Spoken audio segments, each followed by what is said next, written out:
You stole my heart of gold after my silver soul. Can you dig any deeper now? I gave you all I own, put you on this golden throne, but I'm a little stronger now. You cashed in on my promises. You know I'm too generous. Now I've learned to never help you out, 'cause I'm done cleaning up your mess. Found myself in my regrets. I've become a little stronger now, a little stronger now.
You know I'm too generous. Now I've learned to never help you out, 'cause I'm done cleaning up your mess. Found myself in my regrets. I've become a little stronger now, a little stronger now.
Welcome, ladies and gentlemen, to Freaky Fast Broadcasting on your Tuesday night.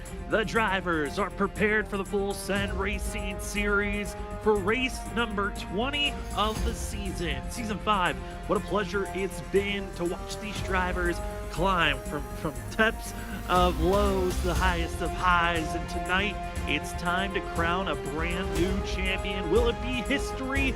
We know it will be written in the books. Will we see another rookie get into the championship column, or could we see a second driver become a two-time champion? It's going to be exciting racing to be seen. We're excited to give you all here on Freaky Fast Broadcasting for the Full Send Racing Championship here tonight at Kansas. A mile and a half in distance, 140 laps in length, and it's going to be a fun one, and we're proud to give you all the coverage again here on Freaky Fast Broadcasting. My name is Sam Dyer. Joining me up the booth, it's going to be Trevor Earhart. And Trevor, tonight we finally crowned a champion. We got 4 hungry drivers, and they're all ready for this thing because, man, I know that there is one driver that's circled as the heavy favorite, but honestly, anyone's got a chance here tonight.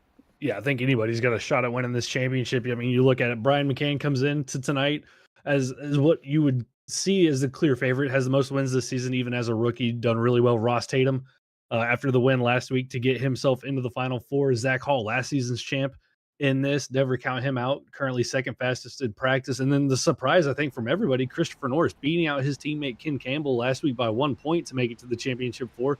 Can Norris surprise us all again here tonight, Sam, and maybe get himself a championship? Yeah, I mean, that counting of single point allowing Christopher Norris in, it was calculated until the broadcast was even almost over. We finally got those numbers of our Final Four, but man, they're excited for tonight's race. So are we, and we are prepared for qualifying. The driver's going to have 2 laps to put down their fastest time, and they also have 10 minutes to do so. Some drivers wait until the very last moment to go out there qualifying. Others want to put on a show immediately as drivers are getting out there on track. We're excited to see, again, who's going to get this race done. And before we really get to the big show, we want to give a huge shout out to the 6 machine that we have on screen.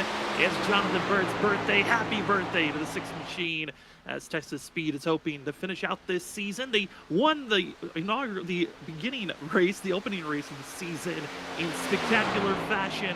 Why not cap it off with a win as well? And Jonathan Bird's hoping that birthday luck rubs onto the 6 machine as qualifying is underway. 4 minutes left in qualifying, but drivers ready for lap 1. And Trevor, qualifying could be crucial here tonight. Yeah, it really could be. Track position, I think it's going to be key. But, you know, thinking back, Sam, I mean, new update just came out last week. Dynamic track's been reintroduced. What's it going to do with these race cars? Typically, Kansas, one of those racetracks where it's already kind of got 2 distinct lines. Now with the new dynamic track, what will we see? Some guys electing to run the bottom in qualifying, others electing to run the top. I mean, this is going to be really interesting to see how this plays out. Yeah, dynamic track is going to be something that we're going to talk about a lot here tonight. Talk about quite a bit of it here on Fast Broadcasting on Wednesday night, giving you the coverage of the WSSR. But drivers know it can be very crucial as a little bit of a slip up there in Bert's time. It's thrown away, a hard collision for the 6 machine. And it's just going to be that first lap that's going to count. It's going to be a 30.496 for Burt. Second lap's not going to count. But all the other drivers seem to be finding that extra speed on the second lap as Ross Tatum now tops the board for the 21. Brian McCann taking the spot right on back, as well as Zach Hall hoping that he was going to have a little bit of extra speed. Not enough. 4th place for the 32.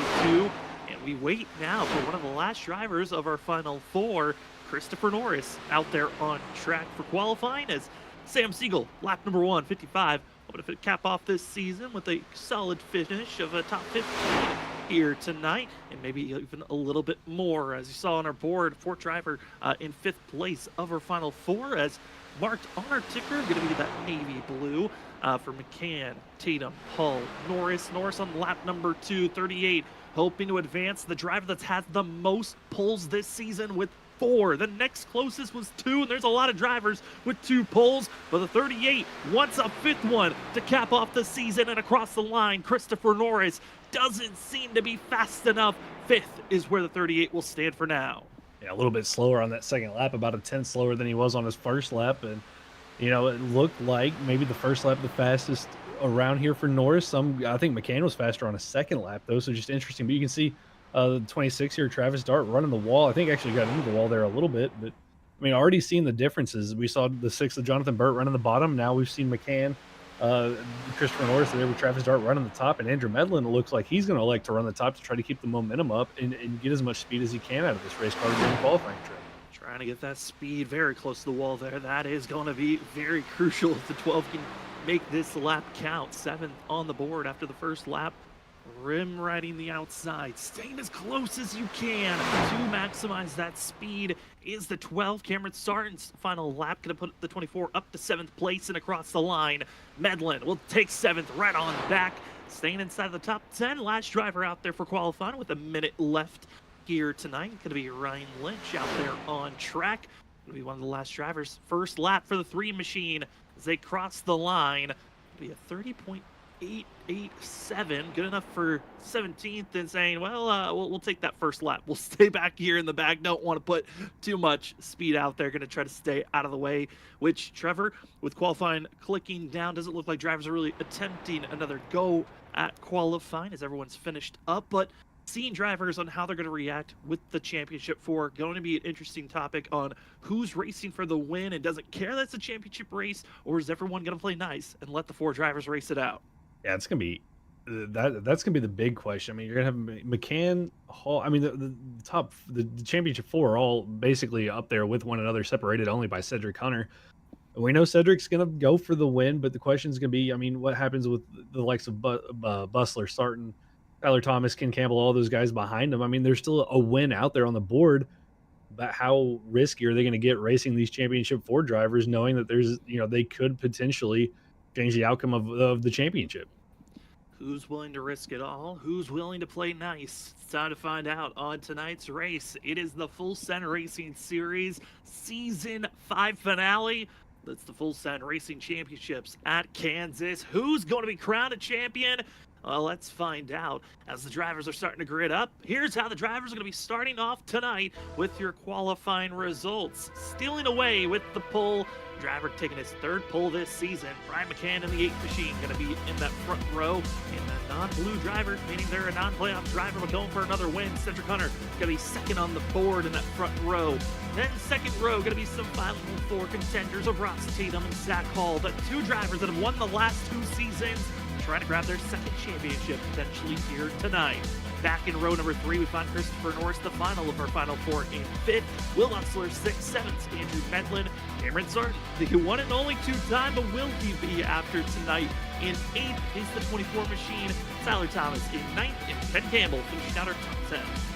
Alex Jones will start in 11th with Travis Dart in 12th. Philip Chavez will start in 13th with the birthday boy Jonathan Burt down in 14th.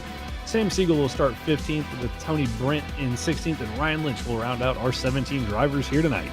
17 drivers expected to take the green. Going to be 140 laps in total. Stage break tonight. We will have one at the end of lap 40. 0 fast repairs and 4 extra sets of tires in pit road to work with. And Trevor, I talked to the final 4 contenders, so I sent them out kind of a survey of how they felt about this season, the pressures are coming in tonight, how did they prepare, kind of wide range of responses on how they felt like they wanted to prepare for tonight's race.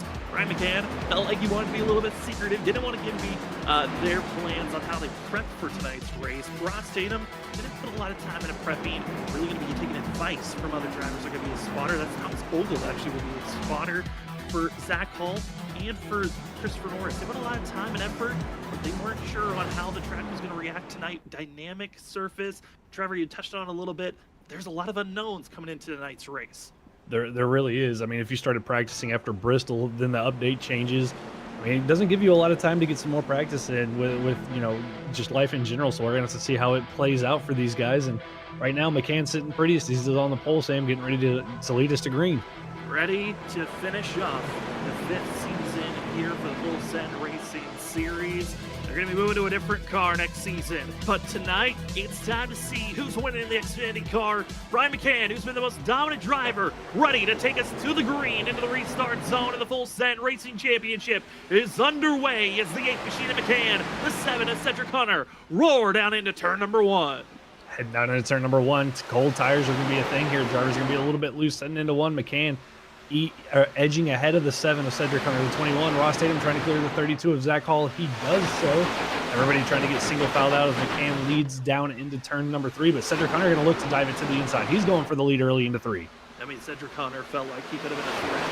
Potential chance of even be fighting for a championship if he had made the playoffs. Wasn't able to, and lap number 1 going to be coming across the line very close between our top 2 drivers. It was equal between the gap, but iRacing will get Brett McCann, and those points of leading a lap will be talked about a lot more in past races. But tonight, those 4 drivers that are in blue, your ultimate goal, just finish ahead of your other competition, and you win the championship. You do not have to win this race. McCann recognizing, hey, that fresh air is so important. But Trevor, we're already seeing all the different lanes being utilized here, just on lap number 2, entering lap 3. It's so fun to see it. So relieving to see. We've seen top, bottom, middle already 2 laps in.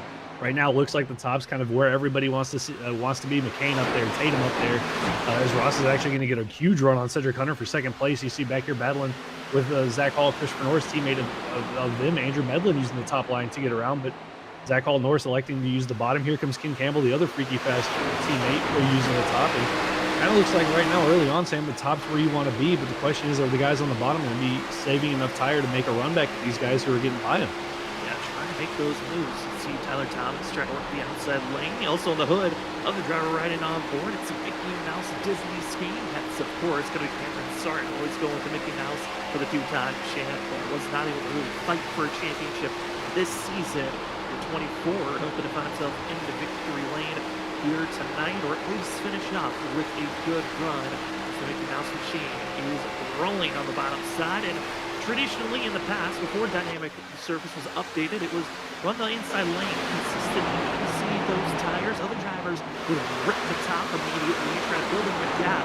And thinking back to past races that drivers have won, back in season 3, the last time this series was in this car, it was Ross Tatum that won that race, and he stayed on the inside lane all race long.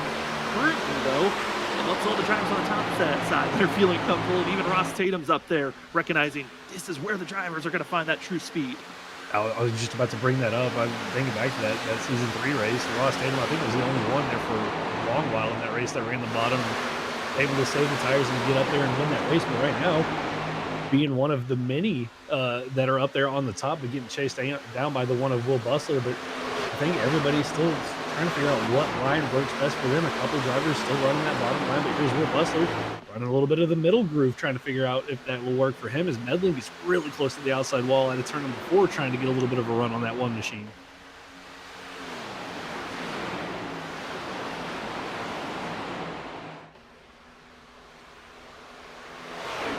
As we're trying to see these drivers work that outside lane, really the big thing watching these guys, Trevor's currently, it just seems like that outside lane, it's working, but when is the dirty air going to hinder these drivers, or when is the tire wear going to kick in? Because they're working so close to that outside wall, they're working around disaster that could strike. It looks like a driver might have already gotten to that disaster. The 11 of Tyler Thomas is dropping quickly. We're back half of the field. Yeah, it looked like Tyler Thomas got into the wall there a little bit through 3 and 4 on entry. He just got stuck in it.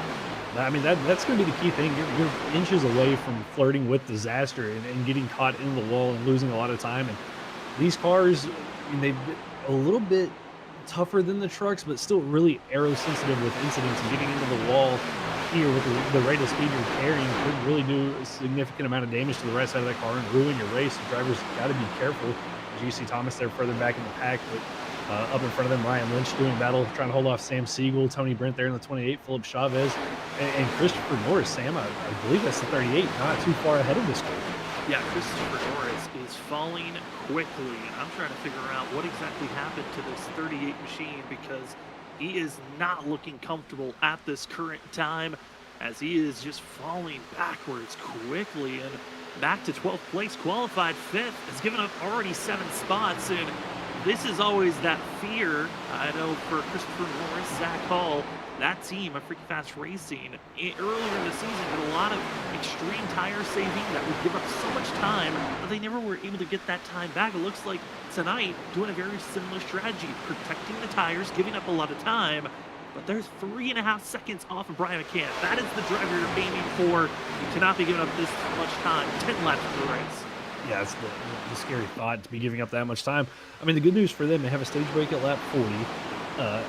Not a overly big field tonight, only 17 cars. You get the stage break, so you learn a lot of data from this. As you can see, the focus and hand movement here from McCann as he runs that outside line and see what he's kind of feeling. But for the car, but for Norris and Zach Hall, the good news is they're going to get 40 laps to learn what they want to do. The bad news is they're going to probably start in the back half outside the top 10 once we get to that stage break. A lot of time giving up for these drivers. You're hoping that you can gain back after, like I said, the stage break at the end of lap 40 as McCann really wheeling this machine on the outside. And you look at the stats coming to 1.5-mile tracks. Brian McCann is the favorite. He has always been fast at the 1.5-mile tracks.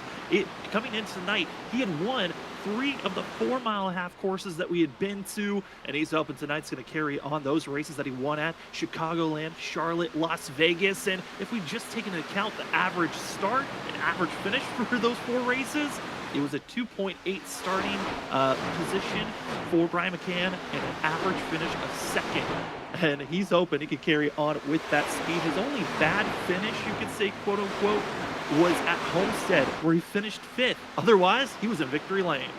Unbelievable stats from McCann. I mean, he's just been so consistent this season. Even with it being his rookie season, just been so consistent, getting these finishes and looking good early on. He was drop back to King Campbell side by side with the 24 there of Cameron Sarton. And Sarton, been on that bottom line since the drop of the green flag. Maybe now is that kind of transfer between the top being good and the bottom being good as Sarton looks to start to make his way forward after giving up a couple of positions here on the opening run of this race. Some of that run, a little bit of contact made deeper in the field. Looked like Tyler Thomas once again struggling to stay off that outside wall off the exit of turn 2, but Ken Campbell marching forward on the low side. And yeah, I'm just curious on when we might see that swing of drivers that are working the outside lane, for those that are staying down low, if we're even going to see that swing again. That dynamic racetrack surface, it's kind of the first phase that iRacing rolled out a week ago, and drivers are getting their first taste of how this how the oval tracks are going to be evolving throughout these upcoming updates this year. And Christopher Norris and Ken Campbell trying to work that inside lane as the birthday boy of Jonathan Burt and all the other Texas Speed teammates are just trying to survive here in the back half of the field, but the draft keeping most of the field still attached to one another. Yeah, I mean, still about a 5-second gap from our leader all the way back to Sam Siegel down here in 17th place, but these guys having their own great little battle as always back here. I mean, there's never a dull moment with these guys. It doesn't matter if you're racing for the win, racing back here for just outside the top 15. These guys race hard with one another, and right here, Philip Chavez going to the inside of the 6th and Jonathan Burt. Tony Brent, our Daytona winner, I mean, starting out the season with a win, trying to move his way forward and go up there and fight his teammate Tyler Thomas in the 3 of Ryan Lynch. Tony Brent, probably the finish of the year, you could say, tied with Cameron Sarton across the line. It was down to the 10,000ths of a second margin when the 28 got his win at Daytona. And here tonight again, trying to finish off the season with the bang. Philip Chavez, the 101, has been struggling here lately, but trying to find himself a good finish and at least finish the race here this season. For some drivers, that could turn into the ultimate goal of I just want to finish the race so I can set up for next season, which we talked about next season, a brand new car the drivers are heading towards. They're actually going to go to the Gen 6 vehicle. That's going to be exciting to see some past Cup cars back in the swing of things in these iRacing leagues that we covered here on Freaky Fast Broadcasting. Yeah, I haven't seen that car basically since the next gen car came out, so it'll be interesting to see how that's going to play out with those guys. I know they've been doing some testing with those to make sure setups still work, but a high downforce car, a little bit lower horsepower. We'll see how that's going to play out, but I think we're going to be in for some more great racing next season, same when they bring that car back.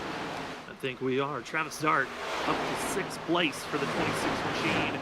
Trying to close in on the battling for 3rd, 4th, and 5th is this 26. Was in a must-win scenario last week. Was not able to find that victory. Caught up in a pretty big wreck that also collected with Brian McCann. That he was scared to the 8 machine. Almost found himself not even making the final 4. I know Travis Dart, the way to make the Final Four wasn't there, but what a season this 26 has had. Was trying to carry forward with another great finish, but Travis Dart, I gotta say, this has been an incredible season with having two poles, a couple of top fives, 7 top 10s. You like to see the at least gains this 26 showed here this season. Yeah, showed a lot more consistency this season. He had a lot of qualifying speed, in season 4 in the trucks. Just didn't have the long run pace to go with it. We'd see him up front, and then halfway through a run, we'd see him fall through the back. This season, it's been kind of the reverse. He's got a couple of poles, hasn't quite had that single lap speed, but definitely has been a lot stronger on the long run, and definitely showing on the mile and a half how much he's improved.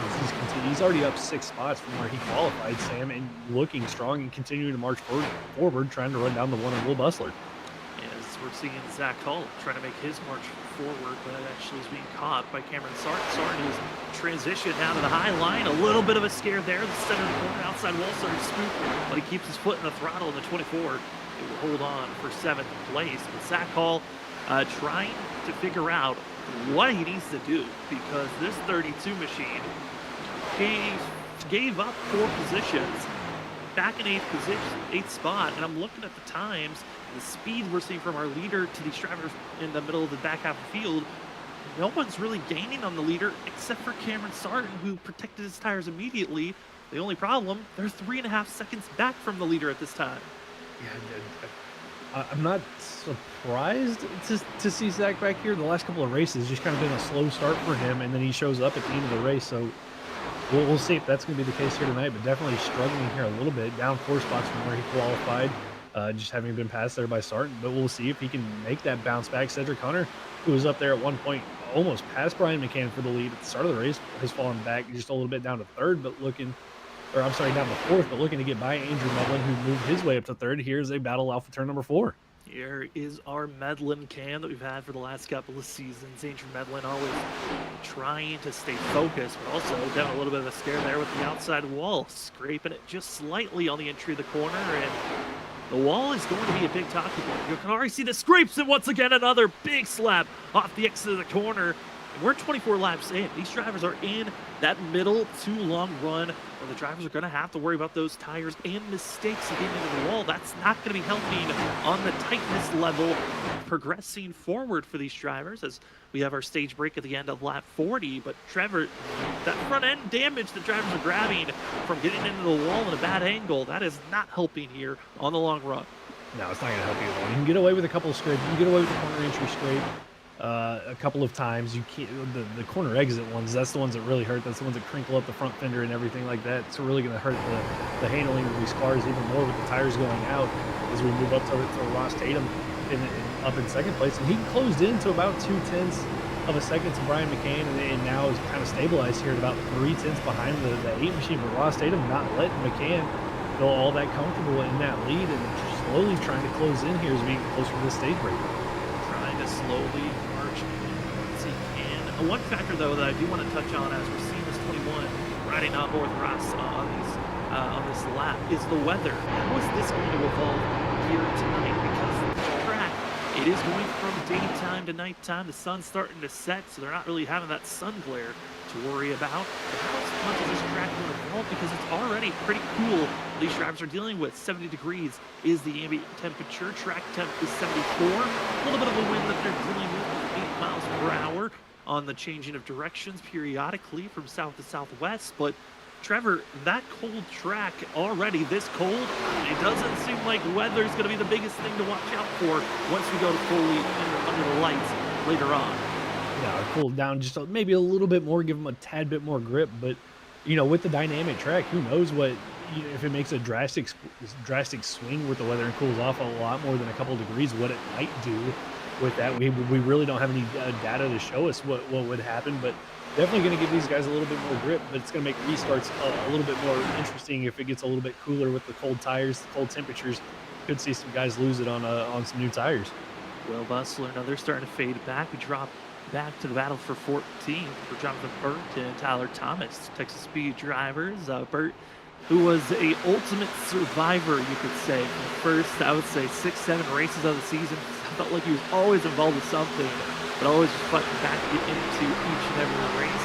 Tyler Thomas, I always think back to that Nova race where he was fighting for a top 10, top 5 finish for the 11. It was so much fun cheering them on, but he right on board 3 of Ryan Lynch, decided to qualify in last in 17th position, has moved up 4 spots.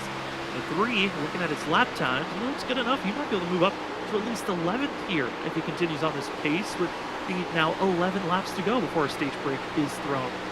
Yeah, just quietly working his way forward, saved those tires, got through that fighting pretty quickly, and now trying to chase down the 28 to 20. Brand Alex Jones in front of them, and Alex had moved up a couple of positions early on in this run, and now kind of started to fall back as I think that 45 used up his tires just a little bit more than I think he would have liked to early on. As Lynch actually, you see right there, getting around the 28 to 20, Brent using it outside to carry that momentum with the 3 car by the 28. Ryan Lynch making his way forward, trying to push for a top 5, top 10 finish, if possible, is the 3 machine, as able to cleanly make the pass. And for Championship 4, not a lot of big noise and rattling going on for any of them, really staying out of trouble. Christopher Norris, again, furthest back in 9th place. And when I was asked the drivers, hey, who do you feel like was going to be your biggest threat to watch out for? It was a clear roar from everyone saying Brian McCann was the driver to watch out for.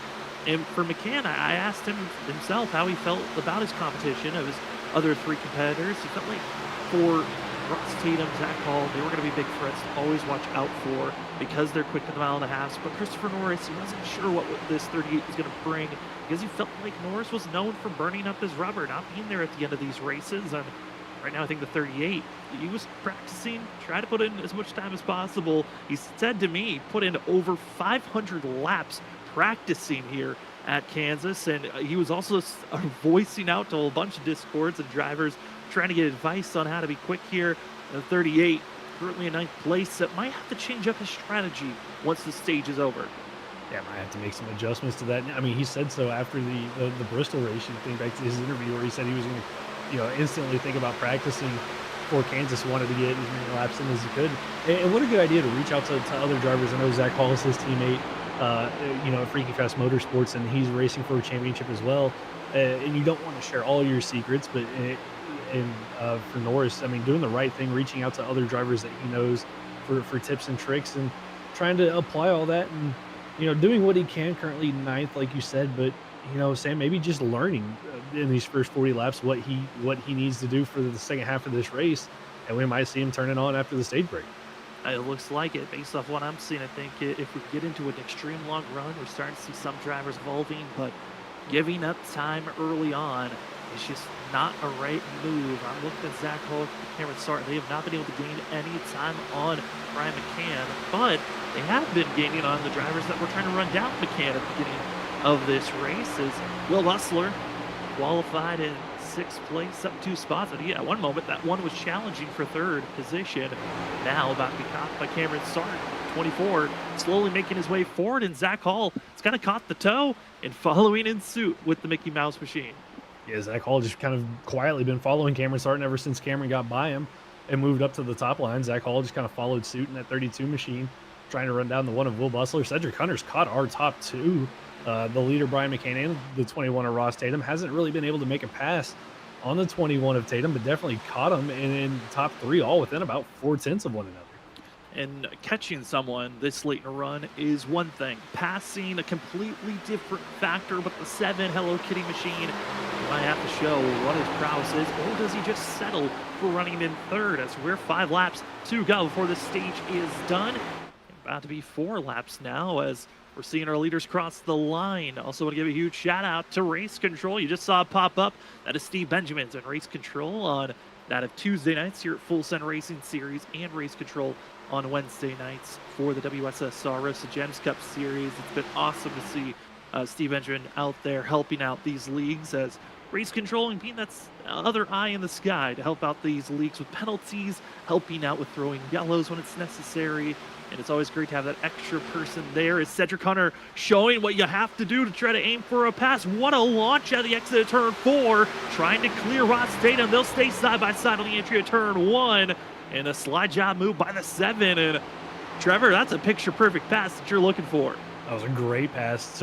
Took him a couple laps to get there, but set up the 21 really well out of turn number 4. Got the run down the front straightaway Nice little slide job up in front of him going into turn number 3, or I'm sorry, going into turn number 2, getting that second place position and giving him a shot to maybe go up here in the next couple of laps and get this lead back from the 8 of Brian McCann. But running a little bit out of time, but that 7 definitely looks really quick on the long run. He certainly does. As the 8 of Brian McCann trying to continue on what he did the last time we were at a mile-and-a-half course at Las Vegas, where he found himself getting the pole and winning that race. He got the pole here tonight at Kansas, and 8 Machine looking fantastic as he's going through these corners, just trying to hit his marks and stay out up front. Is McCann as he's coming across the line. It's the white flag of our stage. Next time they cross the line, going to be a yellow flag, and drivers might be ready for this reset button to be thrown, and everyone can cluster back up. You've taken the knowledge in. McCann looks stable. He's got about a 3/10 lead over Cedric Hunter. Just too far back is the 7. But everyone else, just survive, hit your marks, wait for the yellow flag to be thrown, get some fresh rubber, and maybe take in that knowledge that we were talking about as the 8 Machine exit of turn number 4. For the Full Set Racing Championship at Kansas stage. Give it to the 8, Brian McCann. Dominance is being shown here by the 8 Machine as they wait for 10th place to cross the line. That'll be Andrew Medlin, and there is your stage yellow here tonight. It's got to be a relieving feeling for Brian McCann to be that dominant right off the start. Got the pole, led, I believe. I don't think Cedric Hunter was able to lead a lap, but able to lead the first 41 laps of this race. Now we can take a break, relax, and get ready for this next 100 laps of this race. But all his competition, Zach Hall, Ross Tatum, Christopher Norris, they're going to have to figure out something to go up here and challenge this 8 Machine Sam, because he looks really dominant here tonight. Yeah, I think the game plan has to be completely turned around. Instead of save tires, be aggressive, go fight. Make the 8 Machine use those tires up maybe a little bit more, and maybe you'll have a chance to fight for a win. But for us here at Freaky Fast Broadcasting, the stage is done.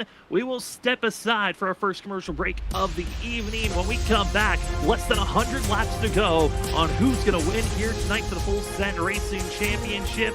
It's been a fun one for the championship, but who's taking the Season 5 championship? We'll find out right after this when we have ourselves for this next restart.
Welcome back, ladies and gentlemen, to the Full Send Racing Series. It's the final race to crown a champion.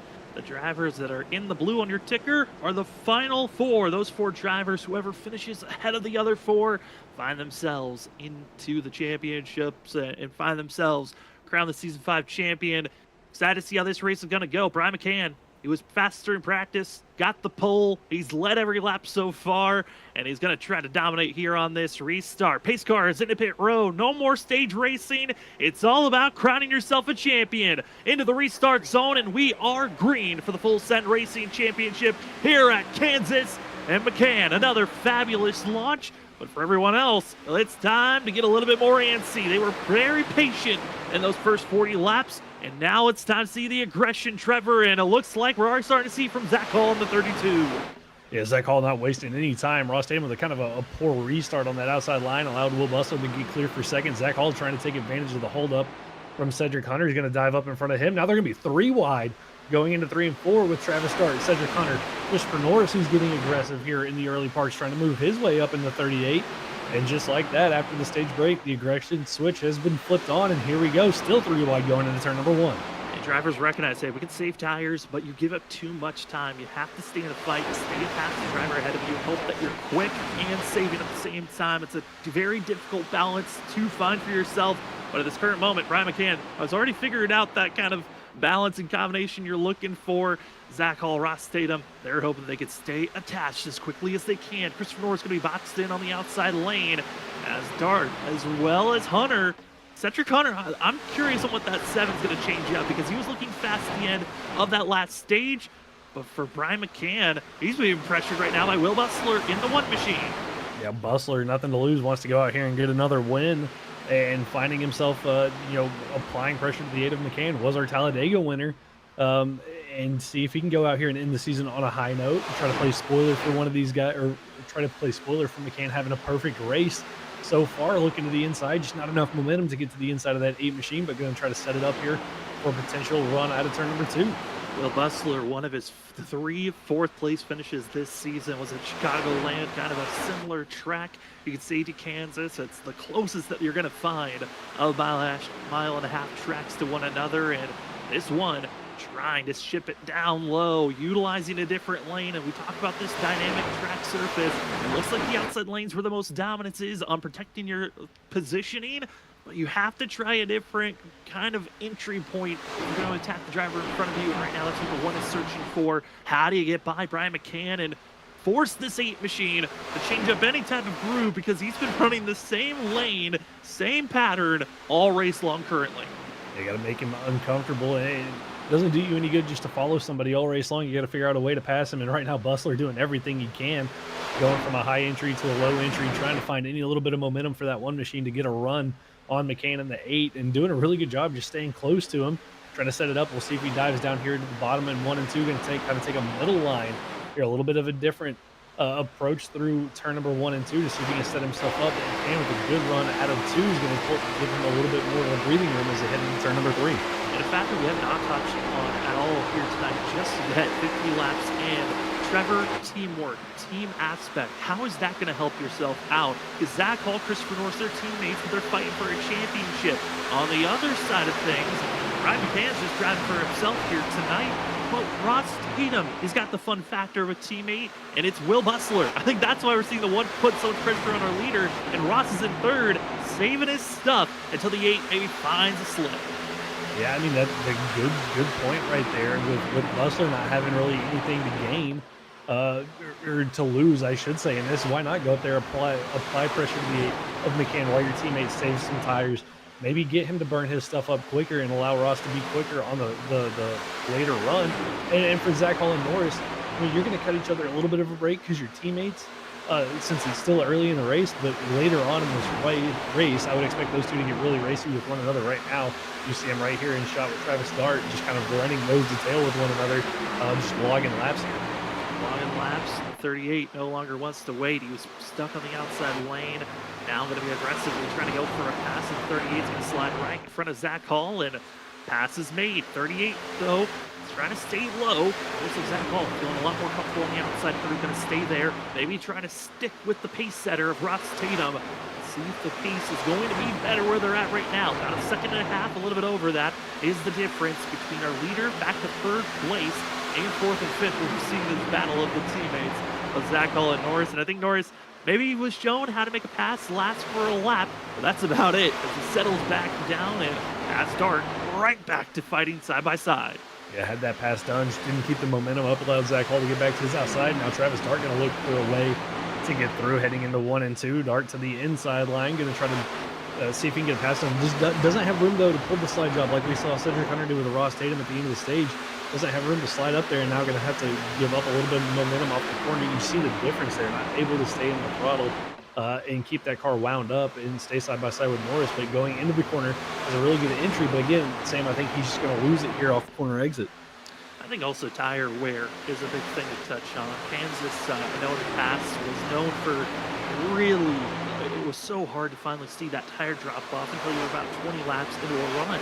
You're in the Xfinity car, it takes a little bit sooner to start to see that drop off. But when we saw Cedric Hunter make that pass earlier with his slide drop, that was 30 to 35 laps into the race and having that tire wear in. Currently, these drivers have about 10 green flag laps under their belts, so that extra grip allowing the outside lane to still keep up at full song, even if you're being passed with a driver to your inside. Deeper in the field, seeing Andrew Medlin and Cameron Sartin trying to protect these tires, but he's going with a different approach. He's still trying to stay kind of in the groove of these front runners and trying not to lose too much time through the field around him. Trying to keep that a little bit within drafting distance of the 7 Cedric Hunter in front of him. Kind of doing what he did at the start of the race. Save a little bit of tire, run the bottom, kind of run where he feels comfortable. Save some tire. We saw him and Zach Hall both working through the field there toward the end of the stage break. So definitely showing that they had the long run speed there toward the end. But the problem is, you know, you're again giving up that time. Already 3 seconds behind the Ryan McCann and Will Bustler, and about a second and a half behind that of Ross Tatum. So is the time different, or is the tire wear going to make up for the time difference that he's already given up? Continue to watch and see as the driver's kind of in a settle state. Maybe like this for the probably next 5 to 10 laps. Staying in line, hoping the driver in front of them is keeping everyone attached to the draft, which is currently the case where everyone's got at least a little bit of the draft of the driver ahead of them. But we will kind of give a huge shout out to the sponsors. Again, this is the last race of the season. And a huge thank you to the sponsors that helped out here at Full Set Racing Series. Starting things off with ButtKicker. Feel what you've been missing. Go get your game or two from ButtKicker. Instead of just hearing the sounds, why not feel the sounds of the rumbling V8 or even the videos that you watch on your computer? Attach your game or two to your chair or racing rig. Make sure that you feel what you've been missing. Thank you so much for ButtKicker. And as well, talk about racing rig. Well, a place you can go find your own racing rig is Next Level Racing. Next Level Racing is where you can find yourself with expensive sit-in, like you're in a professional race car, racing rigs, or budgeted items that make you feel a lot more snug while racing. Get your Next Level Racing today from nextlevelracing.com. And once you have your ButtKicker, you've got your racing rig. Make some drivers feel a lot more comfortable as well. You've got some buttons that you can push that can assist you in a fly. Well, that's where you go get your Gerson Studios button box from Etsy. Gerson Studios and how the button box can assist you in many different ways. If that's doing race control, like we have Steve Benjamin, or being a racer. So many different ways you can adapt your button box, from making small adjustments in the car or throwing a yellow like an admin. Get your Gerson Studios button box now. And if you've been kind of bored, not sure what to listen to, we got a podcast for you. Go on over to the On the Throttle podcast.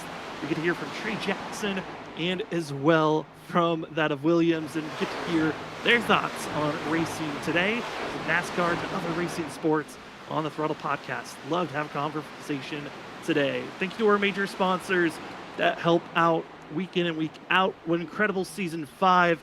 But Trevor, starting to see that action, that swing, starting to show as the battling now between the 13th and 14th position. I've seen Philip Chavez, that of Alex Jones, and as well Tony Brent getting a little bit too close back here for these drivers. Yeah, tire wear is starting to kick in. Now you see the lanes start to split on who wants to be where.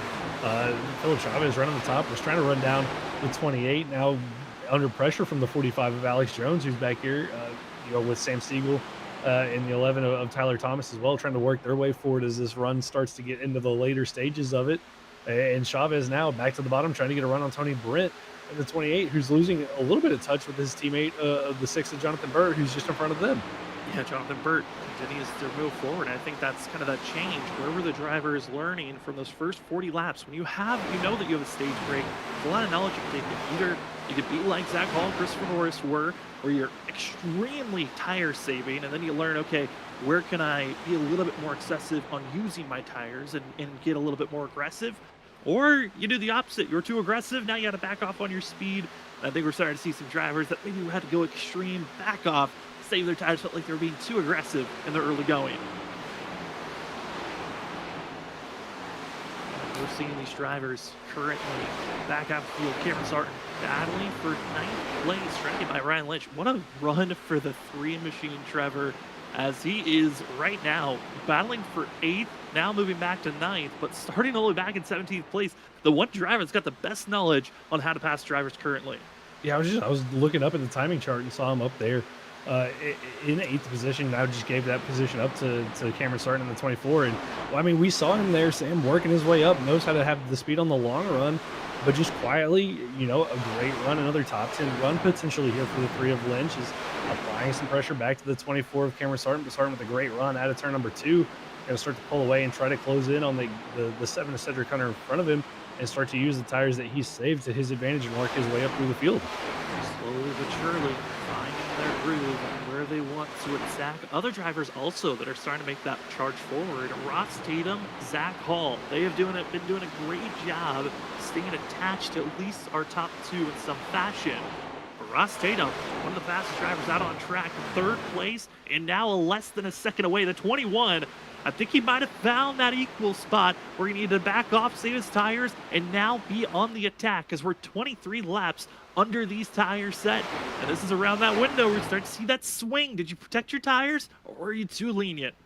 This is going to be the question. How much did his teammate Will Bustler go up there and really burn the tires off the 8 of Brian McCann? And how much is that going to help the 21 of Ross Tatum? Zach Hall also not too far behind in that 32 machine, just in tow of the 21 as he continues to close this gap on his teammate of Will Bustler, who's actually lost about a half a second now to the 8 of McCann. McCann, looking at the lap times, a little bit quicker than the 1 of Bustler, but at the same time, Zach Hall, Ross Tatum, just a little bit quicker than Brian McCann, as everybody's starting to close in on one another. Starting to close in ever so slightly on our leader. It was about 1.5 seconds was the biggest the gap was, and it started to shrink for the past about 7 or 8 laps. Now Will Bustler have to be caught and passed by this 21 machine, and you got to give kudos to Will Bustler, really kind of doing that teamwork of fighting, trying to put the pressure on the 8 of Brian McCann, but just wasn't enough. I think the one used up all of his stuff trying to even go for a pass, and it really wasn't even close at times to even solidify a pass. There wasn't enough time nor speed to go for those sled job moves this early on in a run. Yeah, just didn't have enough, difference in tires there to make those slide jobs work. I mean, he gave it a valiant effort, everything he had to get around the 8 of McCann, everything to pressure the 8 and try to get him to go a little bit quicker than maybe McCann wanted to. But now the question is going to be, how quickly can Tatum catch him, and what will Bustler do? I mean, he doesn't technically have to give this spot up, even though it is his teammate. But what will the 1 do? Will he elect to get out of the way for Ross and then maybe block the 32? You have to wait and see as Ross continues to close in the gap to the 1. But I think Sam, looking at the times, losing a little bit of time to the 8 of Brian McCann, being stuck in the dirty air of Will Bustler. The reason could be due to the fact that they were running so much faster than the 8 machine without Brian McCann really being pressured.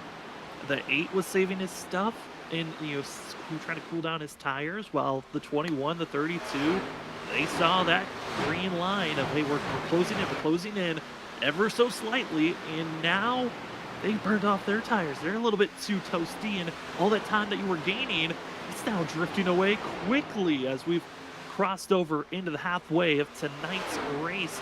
71 laps in the book. Brian McCann comfortably up front, and now we kind of can swing to the front of, thinking about what these drivers are going to be moving forward into. Pit stops. When are you going to be coming into pit road?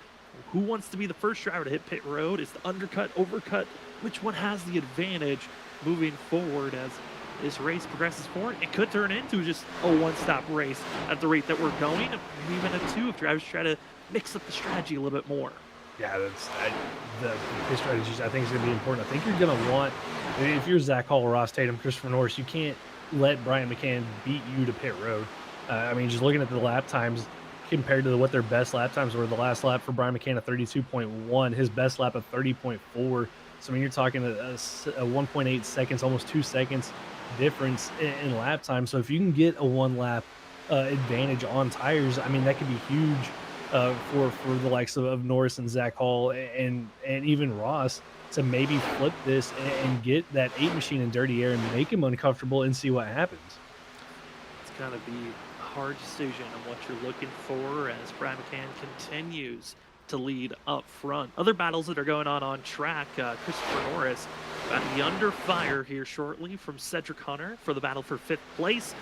As the 7 inching closer and closer, and this is around that window of time that Cedric Hunter started to find his little bit of extra speed. Currently running just as fast as our leader, a little bit faster than 38. But Christopher Norris, I know the confidence level wasn't very high, but man, I asked both Brian McCann and Christopher Norris, what was it like coming in as a rookie? I know Norris did part-time driving last season, but this is his first full-time season and under the banner of a rookie. And at this moment, 38. Shocked that he even made the Final Four, but man, pleasantly surprised that he even made it to this point. And sometimes for drivers, their ultimate goal just to make the Final Four. And I think the 38 will take this season as a success as he lets the 7 drive on by. Yeah, let's Cedric Hunter go by, and I think he would count this as a success as well. I mean, has had a great season. You think back to the races he's been involved in, and how about the finish at Spa where he got his first win here in the Full Send Racing Series, where he battled with his teammate Zach Hall down to the wire to get that win at Spa, and then battling, I mean, what could have been considered a bad race for him last week at Bristol. Started on pole, just didn't have any race pace, but was able to battle his way to make it to this Championship 4 race. Yeah, I mean, battle, climb, fight, and claw, and able to make it this far. You'll take those advantages for yourself. As you see the 1, he has now fallen down to 4th place, got into the outside wall in the center of 3 and 4 a few laps ago as Will Bustler, and now continues to fall even more. Tire wear were already fading away, and now some slight damage. You hate to see that for the 1, but he did everything he could to put some pressure on the 8 of Brian McCann, now no longer there. And we look back to past champions, Ross Tatum, Zach Hall, the last 2 champions that we've had. Both of them were rookies when we won their championships. And Zach did it in a dominant fashion, won 7 races last season on his march to a championship. And this season, the goal was slightly different. I think with the competition level raised, wasn't putting in as much effort in the practicing realm. And this 32, his ultimate goal coming into this season was just make the Final Four. That would count as a successful season for himself. Happy to even have a chance to defend his championship, but at this current moment, still in a fighting distance. But this 32's got a lot of work if he wants to grab his 2nd championship and go back-to-back. Got a lot of work to do indeed. 2 seconds of work to be exact to go up there and fight Brian McCann for his potential 2nd championship, and maybe to spoil what's been we thought Zach had a pretty dominant rookie season. I mean, for Brian McCann, if he wins here tonight, that'd be, I believe, 6 wins, almost tying Zach Hall in what Zach Hall's championship season was. So McCann having an equally dominant season here tonight, but Zach's got to find a way around Ross Tatum and close in on this 8 of McCann. And that time by both of them a little bit faster than McCann, Zach Hall a little bit faster than Ross Tatum. Just kind of stuck here where he is in this little bubble, trying to close in on that 8 machine.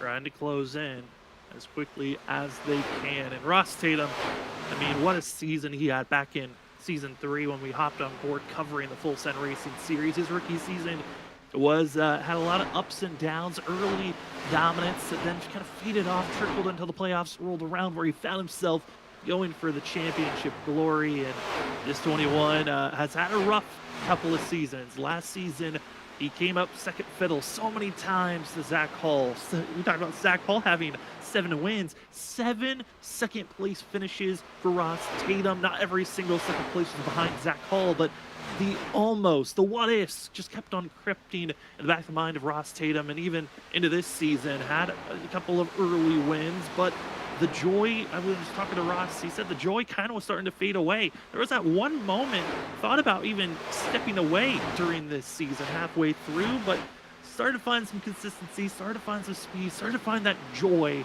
and the 21, and with that joy back, has put him in this position to fight for a championship. In second place was the most recent winner at Bristol, and trying his best to get into victory lane one more time, because it might be that case. You might have to win to get the championship as well.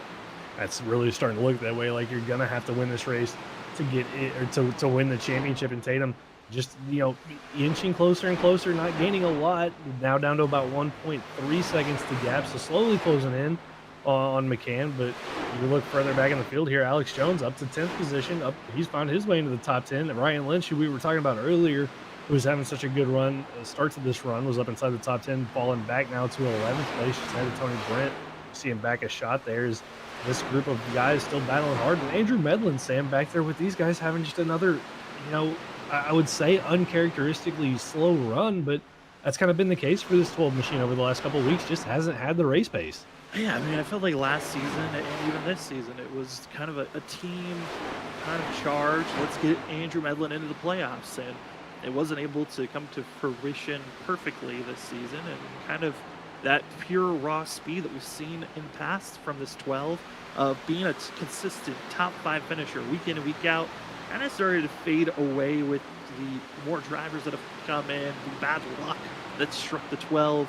And here tonight, just hoping to finish maybe with the top 10 run, but right now fighting for 13th as Jonathan Burt is climbing his way forward. And I talk about drivers searching for some of their best finishes of the year, or just finishing on a high note. Alex Jones, we were on board with just a few shots before the 45, still searching for their first top 5, top 10 finish this season. Their best finish was 12th, and for Alex Jones, has the most instant points grabbed by anyone. That means he's been involved with a lot of the wrecks, and hoping that tonight maybe that could be a change. And it looks like with the way that this field is running here this evening, we could be going clean and green all the way through, as we see Andrew Medlin trying to still work that outside lane. So we've seen some other drivers translate into the bottom.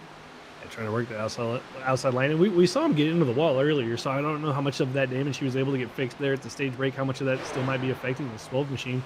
You can see the birthday boy there, birthday man there, Jonathan Burt, trying to get to the inside, use that inside line to get by the 12 here as they go battling down the front straightaway. But, for Alex Jones, Sam, he's had speed.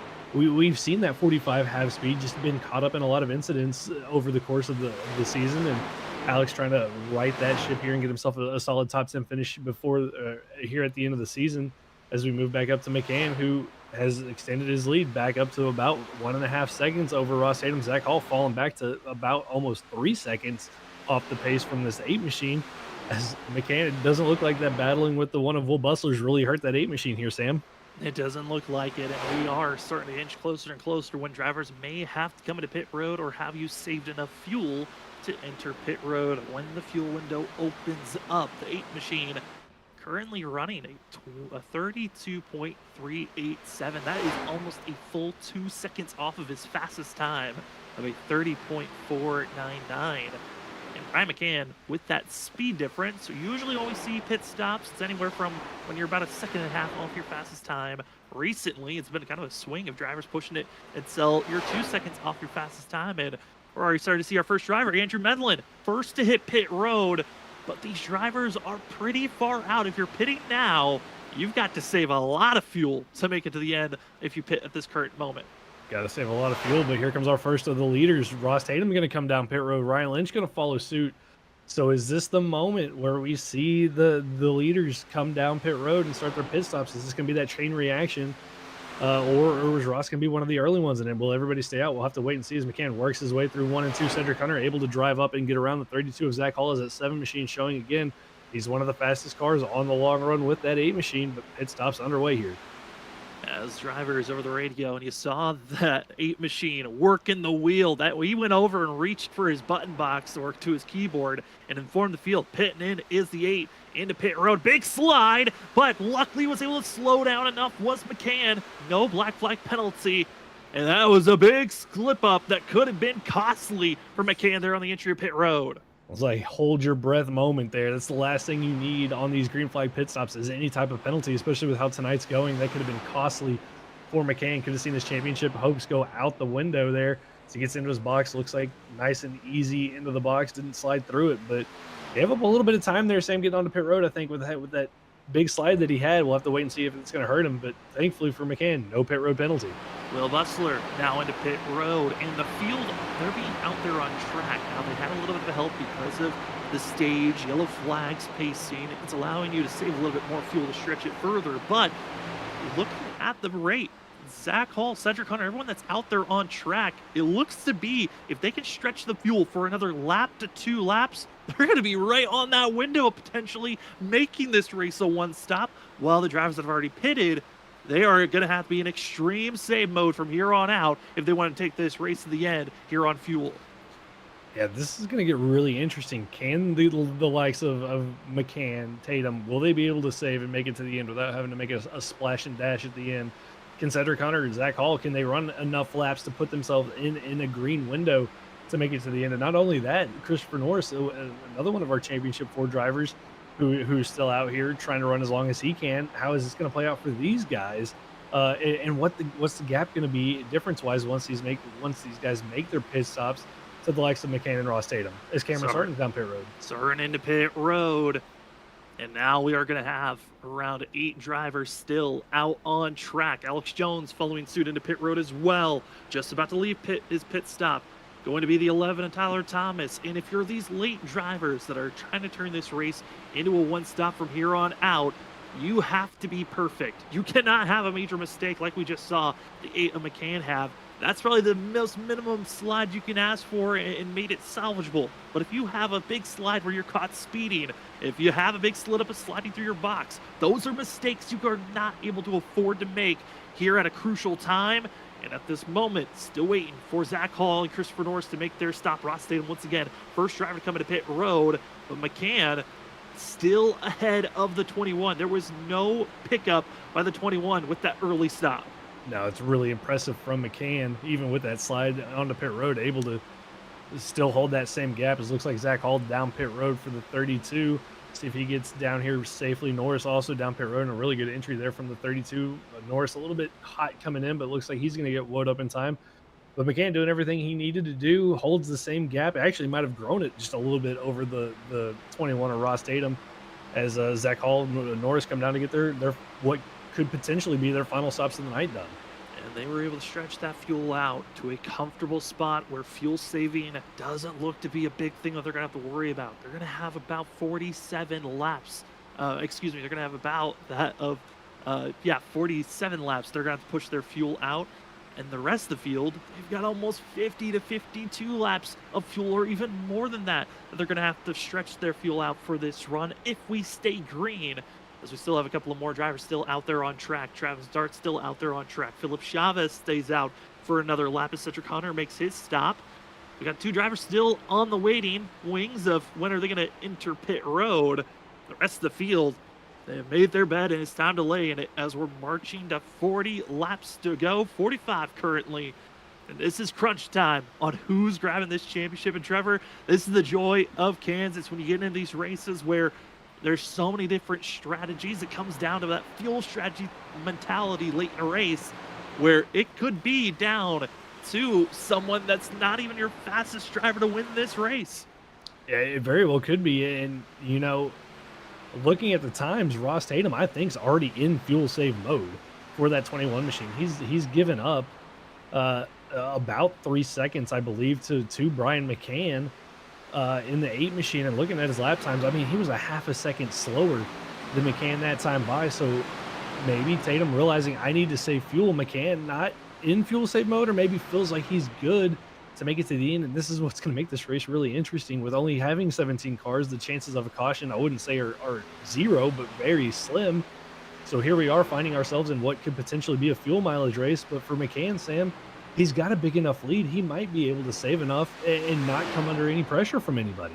Into pit road, going to be Travis Dart and Philip Chavez, last drivers that enter pit road. They should be good, and they were able to stretch out their fuel for 55 laps. So Brian McCann He might be in a comfortable zone where he doesn't even think about fuel saving. Ross Tatum, on the other hand, might be a little bit spooked.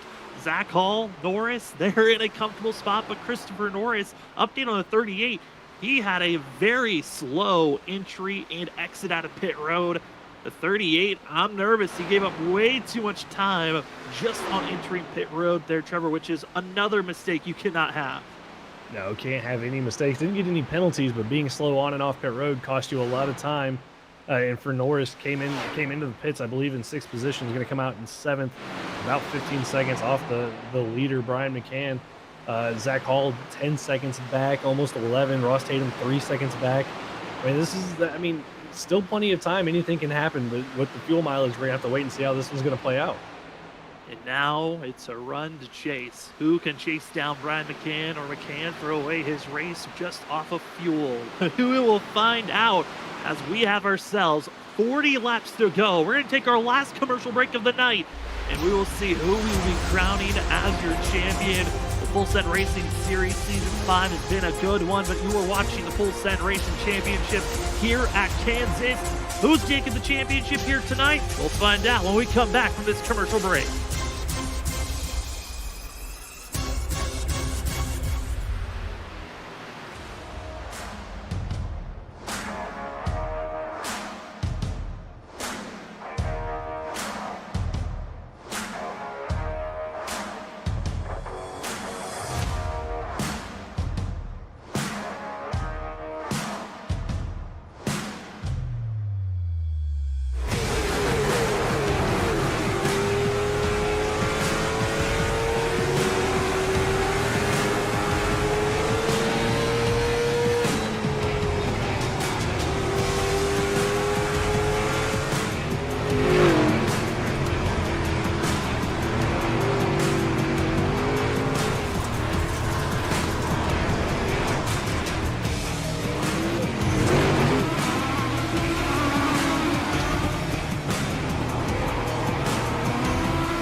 They're 5 wide behind the pit. Oh my, the 5 wide here. This ain't gonna work. They make it last.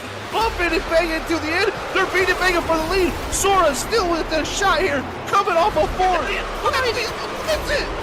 It's Bottom line, here it comes. Oh, no, Carter gets wrecked. It's going to be that Nick Crawford. The 74 gets through somehow, and they just completely demolish one another. Trinity diving down low, drifting up, trying to be the stealer. Here he comes. Cedric Hunter. He does it. He steals it. But he somehow drove it into the corner to wreck it. Oh, they wrecked. They wrecked each other. The top two bounced into one another. Just too much of side drifting off of, and they got to be careful. Oh no, the 4 demolishes into 28.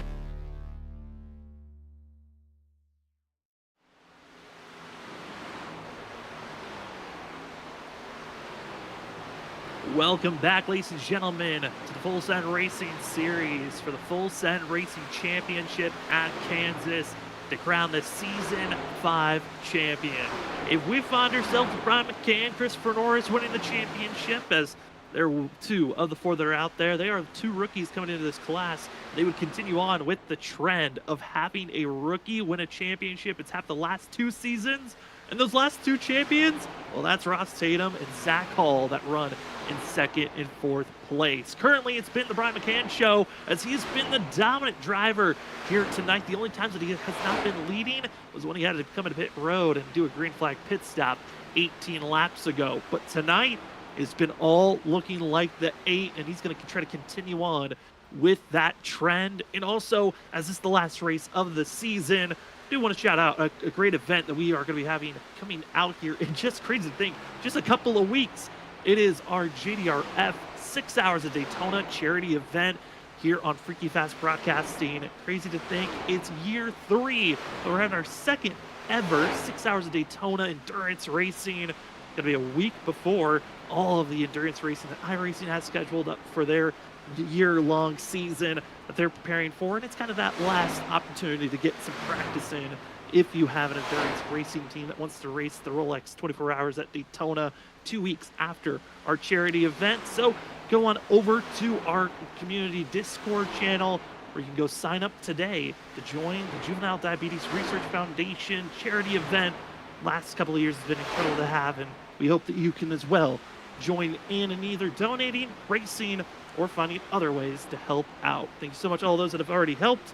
As we're back to the racing coverage, less than 30 laps to go, and it's been a good one. Like I said, Brian McCann's been the dominant driver here tonight. He was coming in as the odds-on favorite if you look at the stats and everything that came down to this evening. But man, are there a lot of hungry drivers, and we're excited for it. My name is Sam Dyer. With me up in the booth is Trevor Earhart, and Trevor, Ross Tatum, he's been the second best of the night. Yeah, he's been the second best pretty much all night long, been running right there behind Brian McCann since the drop of the green flag. I think the only one who's really challenged him to be second best has been Cedric Hunter in that 7 machine. But right now, Tatum just starting to chip away at this gap that he had to Brian McCann. It got to about almost 4 seconds. Both drivers been in that fuel save mode since they made their pit stops, running, relatively off pace compared to those around them. But Tatum, I think, maybe feeling a little bit better here, starting to close that gap down to about 2.5 seconds. Behind them, Cedric Hunter, Zach Hall starting to close in as well. Those two had a gap of almost 10 seconds at one point, now down to 6 seconds as these laps continue to tick away.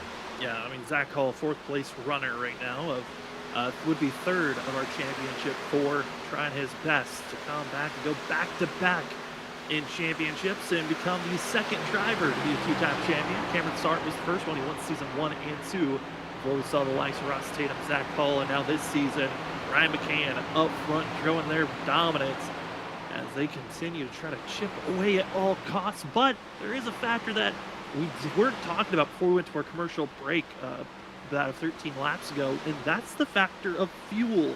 We know that it's going to be close based off what we saw some of the drivers that were further on back in extreme save mode. But Brian McCann's been putting down the fastest laps of anyone on track, lap in and lap out. But he is starting to fall off just slightly, and I'm wondering if that's because of tire wear or maybe he's thinking about the fuel for later in this race. Yeah, that's the question there. Is it tire related? Is it fuel related? I mean, he did go out there and just run some really quick laps, so maybe feeling like he was comfortable from the drop of the green or from that pit stop to make it to the end. We're just gonna have to wait and see. Or does he know that he's got to make another pit stop and just trying to build this gap out so he can make a quick splash and dash there at the end and hope that everybody around him has to do the same? That's the real question. I think, Sam, we're just gonna have to wait and see and wait till probably around the 5 lap to go mark to really know how this is gonna play out. Yeah, it's going to be right at the end of this race. Who's going to have the fuel, who doesn't? We feel pretty confident that Zach Hall, Christopher Norris are going to have the fuel to make it. Norris is just too far back from Zach Hall, but Zach's in the comfortable zone.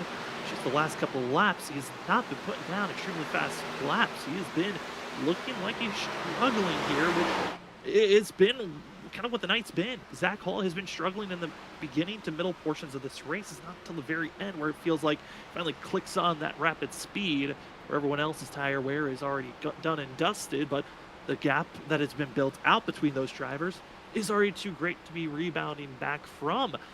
We talked about the other driver that was potentially second best, Cedric Hunter, only racing here tonight for a win. And I gotta say, the 7 probably might be the sneaky driver to try to steal the win here tonight. But again, the 4 drivers that are in that navy blue on our ticker board, all that those 4 drivers are thinking is I have to finish ahead of the other 3 that are on that board. If I'm the lead driver of those 4, I'm winning myself a Season 5 championship. Yeah, doesn't matter if you get the checkered flag and and finish, 3rd or 4th, as long as you're ahead of the guys around you. That's all the important thing is. And for Zach Hall, that might be what he's thinking. Hey, I just need to make it to the end. I know these 2 in front of me can't make it on field no matter what they do. And maybe that's what he's feeling. Cedric Hunter, who came in the lap afterwards, I mean, he doesn't really have to worry about anything. He can go be aggressive, try to go up there and get this win, and seal off the season on a high note for himself, winning the 2 out of the last 3 races. So we'll have to wait and see as he continues to close the gap. But his lap time, Sam, only about a 10th quicker than that of Brian McCann, even with the huge difference in tire strategy that they have. But I'm looking at also the gap between Brian McCann to Cedric Hunter, and that is shrinking periodically, but it just feels like the shrinking aspect, it's through 1 and 2. 3 and 4, though, that's where McCann's true pace is at. The exit of 4 has been impeccable by the 8 machine. He's just really figured out that corner. Whenever I look at how the gap shrinks, whenever these drivers are getting closer and gapping out away from one another. I mean, it's kind of see how it plays out. Tatum's starting to close in too, Sam, here toward getting into this run. He's got it down to now almost 2 seconds. I mean, do you think Ross feels like he's saved enough to close in, or what's your feeling here on McCann and Tatum's fuel situation and tire situation as we wind this down? I mean, McCann's pushing it. He really is putting on a class of just being aggressive, but I think at the same notion, he's running the same pace that he's been running for every single run we've had here this evening, of being aggressive in those first 15, 20 laps and slightly backing off, but trying to keep an equal distance to the driver behind him. I think for Ross Tatum, he just lost too much ground. He gave up so much time. He was already about a second off of McCann when both drivers had finished their pit stops and were fully completed. He's given up almost a second and a half since that time. This 21, he's got a lot of ground to make up, and it's been difficult to see anyone do that. And he's also on 1 lap older tires in the 8 machine. Ross Tatum's got a mountain to climb before the night's done, though. 20 laps to go, about to be 19 laps to go. Like we said, anything could happen. We were saying that Ross Tatum maybe was saving a little bit more, being a lot more aggressive on how he wanted to save his fuel just for this late March with 19 laps to go. I mean, it could be the case. Looking at his lap times there, almost a 10th quicker, so starting to maybe pick up the pace a little bit as we jump back and see him here coming out of turn number 2.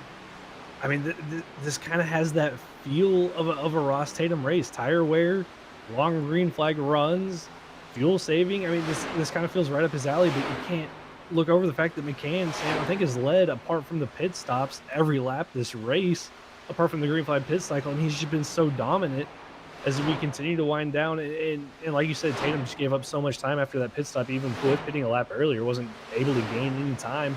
And is that going to come back to hurt him here with 18 to go? And also the factor of the what if a caution flag was to wave. We've got a couple of cluster of drivers that are on top of one another. There's battling going on for 8th place, where Alex Jones and Travis Start are around one another. You see on screen side by side, Alex Jones up to 8th place. This is his best run this season for the 45, and he's hoping that it can continue forward. Travis Dart trying to get aggressive to stay inside of our top 10, but another cluster of drivers is the battling for 12th, 13th, and 14th. Really, the battle is for 12th and 13th. We have the 1 of Will Bustler and the 6 of Burt side by side with one another. And if someone just has a little lapse of judgment, maybe miscues when they're making a move of a side job pass, hey, that can bring out that late caution. That really changes everything, and it no longer is about the fuel strategy. It's about who can really make those early passes when it's been the most difficult for our front runners. Yeah, late caution could really throw a wrench into how this race plays out and can really make things interesting. And who knows when it could happen. Like you said, all it takes is one little mistake, one little push out of the corner. Trying to pull a slide job off could turn you off somebody's nose into the wall. We'll have to wait and see as Bustler, Burt get really close together there, coming through the tri-oval, or coming through the front stretch there. Almost a little bit of contact made as they head into 1 and 2. Burt trying to use this bottom line to get by Bustler. And Bustler, after going up there and battling with the 8 of McCann, after that pit cycle, Sam, still it doesn't look like that 1 has had the pace, falling all the way back here to that of 13th position. Yeah, I mean, they just gave up so much on after that stage of fighting to be up front and just his vanity fall apart, having to run for the one of Will Bustler as he just continues to try to just salvage what's there for himself. Burt now is going to solidify 13th position. And with 15 laps to go, we're still in a range where we feel all right on where the fuel is at for Zach Hall and Christopher Norris. But question marks still loom for Brian McCann. But McCann with 2.3 seconds over Ross Tatum. That's enough time to maybe give up a little bit of speed here or there just to save little margins. Each lap around this track is 1.5 miles. And for McCann, he might have to save up to 6 miles on what we were kind of calculating on how far you could take the fuel. But it's going to be close for the 8 if he's going to be able to make it done. 14 laps to go now here at Kansas to crown a champion. Those other drivers in the field pretty spaced out. It's looking like Trevor. This is going to come down to the fuel strategy run. Who's getting it done with 13 laps to go, soon to be 12. Yeah, it looks like everybody's kind of spread out now. Battling's kind of settled itself, and now it's going to come down to, did you make the right pit strategy call? Did you pit too early? Did you pit on time? And that's really what we're going to have to wait and see as it plays out. I mean, 13 to go, we probably won't know an answer until 3 to go, 2 to go, and potentially even the white flag lap. You never know. Some of these guys might run out, on the white flag lap, and we'll just have to wait and see. Cedric Hunter's still trying to close the gap in, but looking at his lap time, Sam kind of stabilized with that of the guys around him. Ross Tatum a little bit slower than Brian McCann. Zach Hall hasn't really been able to gain anything. He's been running about the same lap times, holding steady at about 7.5 seconds back. So it's going to come down to this fuel mileage and who played the right pit strategy. 12 laps to go for Brian McCann, who I asked all the drivers, what would it mean to win a championship? And for Brian McCann, it was pretty simple. It was that he watched last season and thought about joined up, felt like, hey, I'm the new guy. Thought it'd be pretty cool to secure a championship in his first attempt going for it, especially with the level of competition known in this league. And Brian McCann showed up immediately.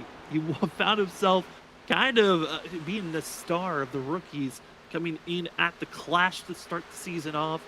And we knew from that moment on, watch out for Brian McCann, and he certainly has been the favorite throughout this season. So many number ones if you look at the stats. He's first in top 5s. He's tied with first in top 10s with Zach Hall. And obviously, you circle the big number. First in wins with 5 coming into tonight. McCann has been the favorite. Everyone knew it coming into this evening. It was all about practicing, preparing. Who could find that better strategy to beat Brian McCann? And Trevor now inching into 9 laps to go. It's all about the fuel. Did the 8 save enough, or did he burn it off too quickly here to finish out tonight's race? That $1 million question. What are we going to see? And who knows what we're going to see? It looks like, I mean, right now he's really comfortable. 2.6 seconds back to Tatum. Tatum not closing in anything. He could clutch and save if he needs to be, but Sam, it doesn't look like he really needs to save that much fuel. He looks comfortable out there with the pace that he's running, and looks like he's going to cruise to his first championship here in his rookie season.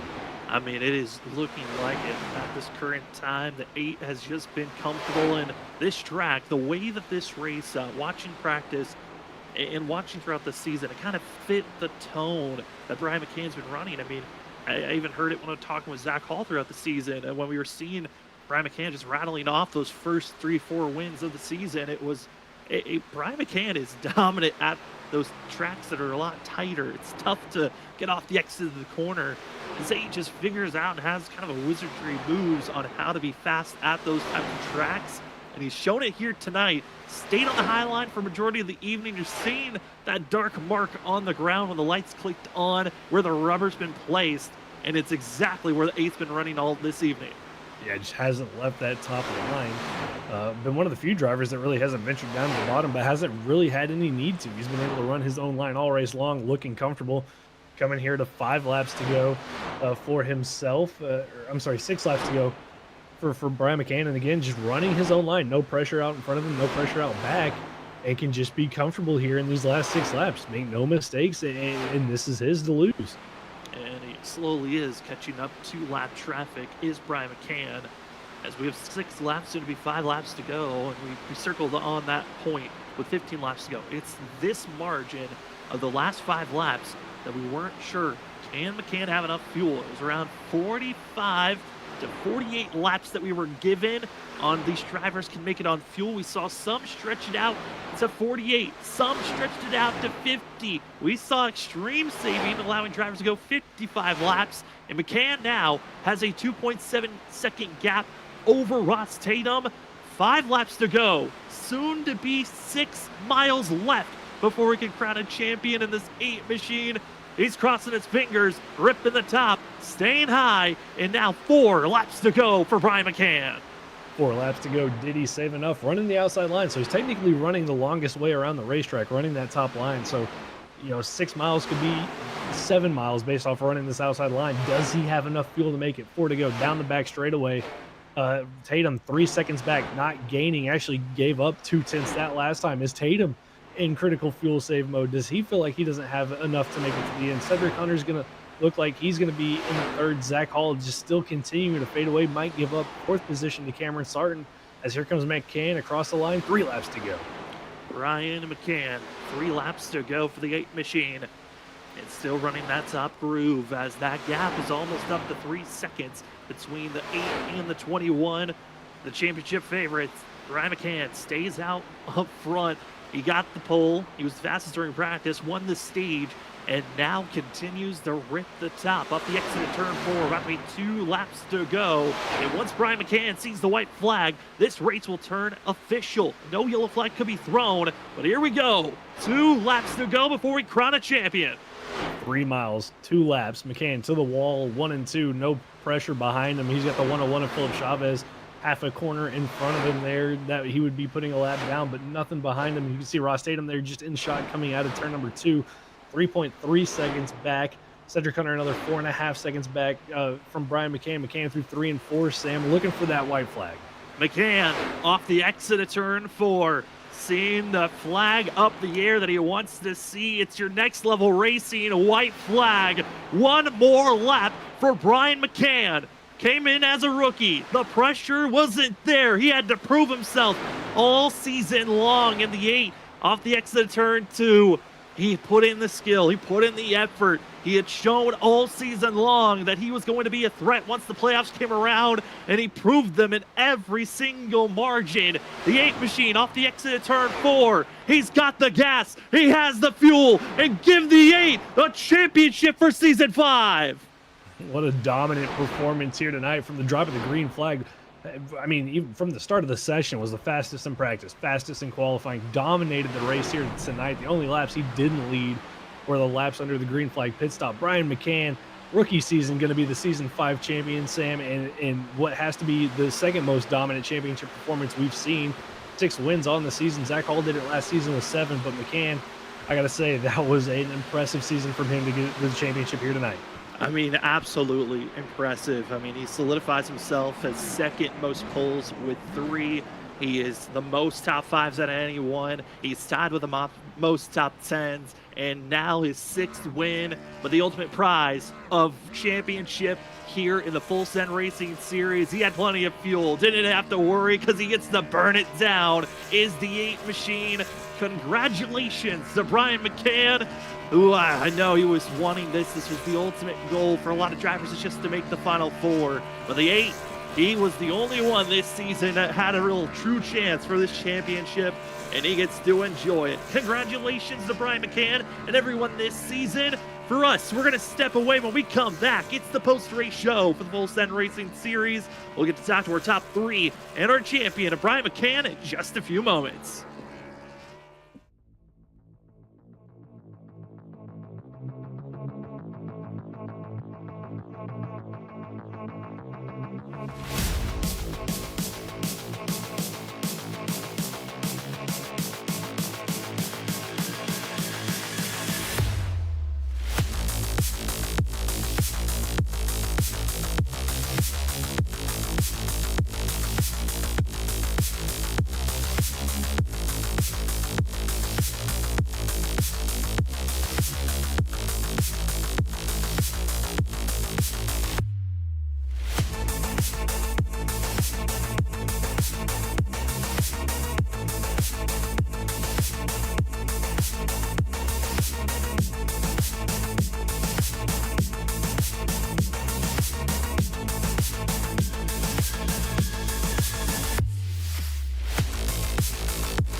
Welcome back, ladies and gentlemen, to the Post Race Show here on Freaky Fast Broadcasting for the Full Send Racing Series. The Season 5 championship has been crowned. Brian McCann, victory in dominant fashion. The 8 machine, he gets to celebrate this one. Another rookie. 3 years in a row, we've seen a rookie take the championship. But this time, it was an incredible way to take the crown. Brian McCann, we have you up in the booth. Congratulations. You are the Season 5 Full Send Racing Series champion. Man, how are you feeling after this one? I know you typed with me saying it would be cool if you got this one. How are you feeling now, knowing that you are officially the champion? Man, feeling great. Amazing race. I knew right off the bat being the leader was really important. I think Ross knew that too. And so I put a lot of time into qualifying and luckily got that pole position. And I think that's really what helped me the rest of the race. And there was one point there where Will was racing me pretty hard. I think it was Will. And I saw Ross and Zach drop back and start saving tire. And I'm like, oh no, I know what's going to happen here in a few laps. But we ended up evening out. So that played out in my favor as well. Just everything went perfect. I almost sped on pit road, but that was about the only mistake I made. And I did tap the wall one time. But other than that, the race was great. I mean, Brian, now that the season's over and the race is over, I mean, how much preparation did you put in going into tonight? Because it looked like, I mean, basically from the time the server opened, you were the fastest in practice, fastest in qualifying. And I mean, just even in the clean air, looked untouchable out there tonight. I think you led every lap apart from the green flag pit stops. I mean, what kind of prep did you put into this? And what are you looking forward to going into next season? I don't want to give all my secrets away, but I can tell you it was in the hundreds of practice laps, below 1,000, put it that way. I like that. I know I was given official numbers of other drivers that they felt like they put in similar numbers. Brian, with the new updates, I know that was kind of a big swing that drivers just weren't sure about. How is that going to change the dynamic of this race? How did you feel like the dynamic surface, did it change the way you were going to attack this track? Or was there just, it felt perfectly fine for you being out there? That was one of the things I practiced with. I was trying to find, did it change? Where would it change? How would it change? I was trying to figure that out, and it never changed. So I was like, it was always that one line that was the quickest, and that was that line I was running tonight. And anytime I would go out of that line, I would slow down, wire more tire out. So that was my strategy coming into this race. No matter what, I wanted that top side in the lead, and as long as I had that, I just muscle memory every lap. Well, it certainly did show. Congratulations, Brian, on this win and the championship. Before we let you go, though, the floor is yours for any shout-outs and final thoughts for this season. And I'd like to shout out to my family. You guys for putting on an amazing broadcast all season. The league admins behind the scenes doing everything they do, put a lot of work into, the Discord and stuff and all the information they put out. Great job. And our race director, watching over us, the drivers showing up every week and putting on great talent, strong competition. I was worried before I even joined Full Send. I was watching on the broadcast and looking up, driver stats and everything. I was like, man, this is gonna be pretty tough. So, and I love coming out here and racing with everybody. It was a tough season. And shout out to my spotter, Repeat 1975. He helped out all season long. Just huge thanks and thank you. Well, that will be the 8 machine of Brian McCann. If you want to watch more of this incredible racing from this driver, remember to check out on Wednesday nights. But Brian, congratulations on an incredible season with a total of 6 wins and now the championship. Enjoy this one, and hopefully we'll be seeing you in the next season trying to defend this championship. Thank you. That's going to be the 8 machine of Brian McCann, your Season 5 champion for the Full Send Racing Series. It was an incredible season for himself, but from one victor, we have multiple losers, and we go down to second place, where we find ourselves with Ross Tatum in the 21. Ross, tonight's race, it seemed like it was difficult to keep up with Brian at times, find ways to make passes. You tried almost look like every strategy possible, but man, how are you feeling after tonight's run? I feel pretty good. I wish I'd have won the pole. I think whoever won the pole was going to win the race tonight. you just couldn't pass, man. Clean air was everything tonight. Uh, I tried everything I could. I tried to save some. I tried to pit early. I tried everything I could. Just couldn't get out in clean air. So something with these cars. It's been like that all season. Whoever gets clean air wins. And I just couldn't get it tonight. But all in all, it was a pretty good race. I'll take a second. Especially I wasn't expecting to be here. So second's good. And maybe we can get one next year. 2 in a row is not how I wanted to do it, but we'll try again next season. I mean, Ross, looking back at the season, kind of was a up and down season for you, and then kind of you ended, last week with the win to get yourself here. I mean, how much are you looking forward to the change of cars going into season 6, going to those Gen 6 cars? I mean, how do you feel that's going to suit your driving style? I'm pretty excited about it. I don't know what changed with the Xfinity car since season 3 to season 5 to this season. There used to be some strategy to it. Right now, there's not a lot of strategy to this car. It's basically whoever gets out in front can just dictate the pace and drive as hard as they want to. So, I mean, it is realistic. I mean, that's how we want it, but it just makes it a challenge. And basically, all the tires just wear to the same point. And Bristol's the first time I pushed the car all season and tried to keep the lead, and it worked out for me. So I guess I learned something. But the Gen 6 should be a little bit different. Tires should matter a little bit more. So it should be a lot of fun. I mean, Ross, I know tonight we saw your teammate Will Bustler trying his best to put the pressure on Brian McCann. Was that kind of a strategy that was talked about coming in, or was that kind of a shock to see your teammate trying to put as much pressure as he did and not conserving those tires?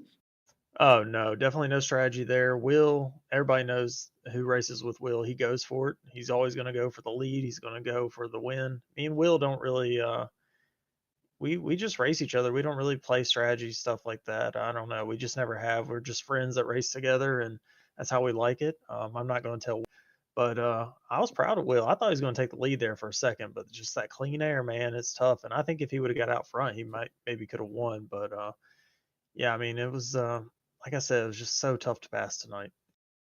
It certainly looked like it from our point of view as well, Ross, but still a very successful season for yourself, coming away with second on the championship. But before we officially let you go, the floor is now yours for any shout outs and any final thoughts for the season. Thanks, guys. First and foremost, I think Will does all my paint schemes. Everyone check out Bustler Racing Designs on Trading Paints. He's awesome. I got to thank my teammates, Will, Steven, Chris Wade, Jonathan Woods, all those guys. They're so fun to race with. They're my little group that I race with, so I enjoy racing with those guys every week. I think you guys are freaky fast. Sam, Robert, Trevor, Zach, Malarkey on Wednesdays. All you guys do such an awesome job with everything you guys do. It's always fun going back and watching all these. And I got to thank Travis and John. They keep making this league stronger and stronger each and every season. It's not a pushover league. It's a league where a lot of really good people come and race. And so that makes it a lot of fun. And just got to thank everyone watching the race. And I got to thank all the league sponsors. And just looking forward to next season. Maybe we can get a couple wins and a championship next season. Can't wait to see how you perform next season, Ross. That's going to be the 21 of Ross Tatum, second here tonight on the race, as well as second in the championship. Congratulations, and enjoy your offseason, and good luck in Season 6. Thanks, guys. Well, that will be the 21 of Ross Tatum in second position. As we fall down to third, we talked to Cedric Hunter, who at moments, this 7 machine looked like a major threat to watch out for. Just came up a little bit shy in third position. But Cedric, it's Sam and Trevor up the booth. Congratulations on a top 3 finish. Man, what else did you need? Or did you feel like there was anything that you could have done to try to beat the 8 here tonight? Yeah, I mean, I think I could have probably played the strategy a little bit better. I should have been way more aggressive on the initial starts. I think I just saved too much. I should have figured. I mean, I think I put it way too much in the hands of iRacing to have an actual decent tire for a change, and that I don't remember seeing a patch about that, so I don't know why the hell I decided to go with that strategy. Saving obviously doesn't work. The tires just even out, so that's fantastic. Love the V7s. They're pretty trash, but it is what it is. Otherwise, I mean, I had good long run pace. I made my way through the field.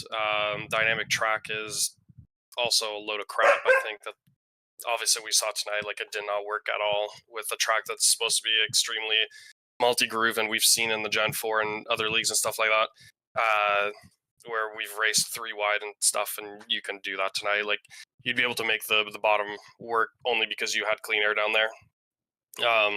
That's just kind of what I did at the beginning of runs, and otherwise it's just you end up training the top. So can't tell if it's the car that's bad or the tires or the dynamic track or everything. So I should have been more aggressive. I should have pushed for the lead. I didn't really have anything to lose tonight. I should have just went for the win, and it bit me. It is what it is. I mean, Cedric, next season they're switching to the Gen 6 car. I mean, do you have any plans to come back and race, the Gen 6? And if you do, I mean, how's your feeling on that car? It used to be the car that kind of everybody hated, but now with the changes, I mean, do you feel like that might be a better car to suit, the dynamic track changes and the changes that iRacing has been making? Maybe. I mean, I don't know. I haven't drove the Gen 6 in a couple of years. Well, yeah, probably a few years now. If it drives the same way that it did, I would hope that it would be more racy and more multi-groove. I don't necessarily have plans to come back next season. I wish these guys the best of luck and stuff like that. But yeah, I mean, yeah, no, I'm just not gonna talk too much. Like, I think what I saw from last season with the racing and everything was really, really good. And I think this season with certain guys that they led in, I think they kind of took a step back.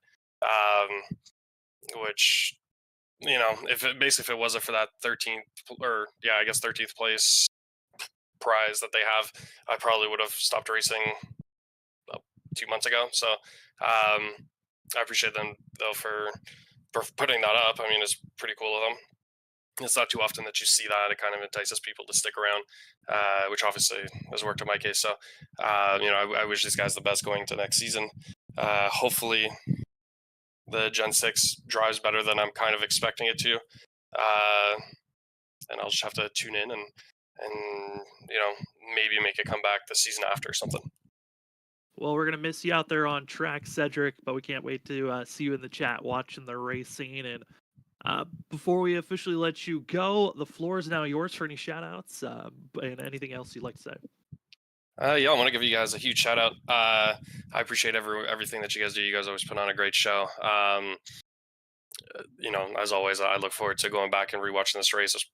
From the driver's point of view, I was very annoyed, and I'm sure the broadcast probably wasn't the most exciting with the racing product on the track. So, I still look forward to going back and rewatching it. Huge shout out to iRacing. They usually do a pretty good job, but tonight it was a little rough. And shout out to McCann for winning the championship. He did a great job. He was definitely the fastest on the mile and a half throughout the season. At certain tracks where I couldn't explain on how fast he was with Charlotte and stuff like that. Charlotte, man, will always go down in the memory bank for a big question mark on how he had that speed. I'll give it to him though; he's really, really good, and I look forward, I guess, to continue battling with him on Wednesday nights at WSR. We're excited to continue to see that battle on Wednesday nights. Congratulations, Cedric, on a top 3 finish here this evening, and good luck on any of the other racing ventures you head yourself towards. I appreciate it, man. Thank you. That's going to be your 3rd place finisher of the 7 of Cedric Hunter as we find ourselves with Season 5 in the books. It was the 8 machine of Brian McCann defending over Will Bustler, defending over the rest of the field, and ultimately taking his 6th win of the season. And also, I heard all the drivers talking about, Trevor, the wins, the dominance, the mile and a halves. This guy was so dominant that he found himself winning 4 out of the 5 mile and a half tracks this season.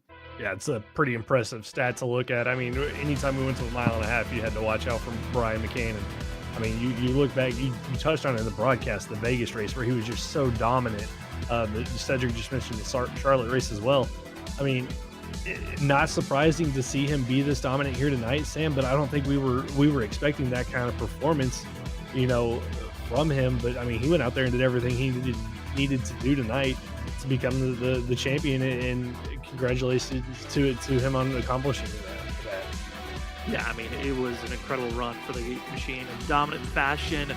and he was the most dominant driver this season. As we take a look at our unofficial results for tonight's race, the last race of the season, Ryan McCann finds himself in a victory lane. Ross Tatum in second, both able to have enough fuel to make it to the end. Third goes to Cedric Hunter. Ken Campbell in fourth. Zach Hall just wasn't able to get that time back, just really struggled there late for the 32.